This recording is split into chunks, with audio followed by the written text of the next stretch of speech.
Hola, soy Alex Molina y soy diseñador floral. He sido precursor creando una escuela de diseño floral en Madrid y en México. He recibido diferentes premios, como el primer puesto en la Copa de España Junior y el tercer puesto en la Copa Europea. El diseño floral engloba lo mejor del mundo del arte, la decoración, artesanía y plantas de todo tipo. Trabajar con flores te permite crear pequeños mundos. Son obras de arte efímeras que, tratándolas con cariño, podrán acompañarnos por mucho tiempo.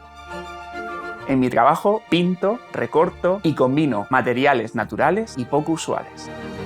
Jugando con profundidades, agrupaciones y técnicas, busco despertar emociones a partir de flores y hojas. En este curso de doméstica aprenderás a realizar 3 técnicas distintas para crear ramos de flores con diferentes estilos y formas. Como proyecto final, crearás uno de los trabajos más importantes en el mundo de la floristería, el ramo de mano.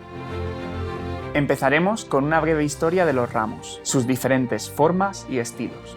Después aprenderemos la tipología de las flores, explorando cada una de ellas, nombrándolas y estudiando sus características y usos.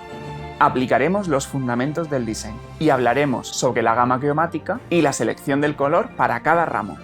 Luego te mostraré los diferentes materiales con los que vamos a trabajar y las distintas técnicas que utilizaremos, desde maquillar flores, cortar y pintar hojas. Lo siguiente será realizar las 3 técnicas para luego crear los 3 tipos de ramo: circular, horizontal y vertical. Para terminar, os mostraré cómo conservar vuestro ramo para que dure lo máximo posible y cómo fotografiarlo para subirlo a tus redes. Además, te mostraré cómo envolver tu ramo para transportarlo. Al finalizar este curso, tendrás las bases para la creación de tus propios arreglos florales.